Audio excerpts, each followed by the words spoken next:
বাজানরা বোঝা ট্রাই করেন যুবকদেরকে এই শীতকালে কম্বল দিয়ে নয়, বউদের যুবকদের শীত দূর করতে হবে।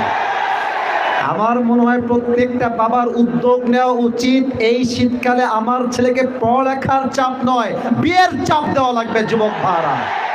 কারণ বিয়েটাই এমন জিনিস যে বিয়ের মাধ্যমে যুবকের চরিত্র নষ্ট হয়ে যাবে। যুবক ভাইরা আমার, আল্লাহ প্রত্যেকটা আব্বা জানদেরকে বোঝার তৌফিক দান করুক। দিল খুলে পড়না আমিন।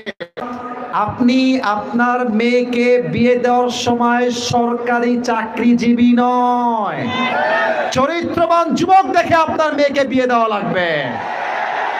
দোষ নাই কিছু ক্ষেত্রে, বিশেষ নেই বাবারও দোষ নাই কিছু ক্ষেত্রে, বিশেষ দোষ হচ্ছে কিছু চরিত্রহীন মেয়েদের। আমরা বগুড়ার সন্তান, আমরা কেউ কাপুরুষের সন্তান নই, আমরা সব বীর পুরুষের সন্তান। মাথায় রাখতে হবে বগুড়া একটা উন্নত মানের জেলা। আমার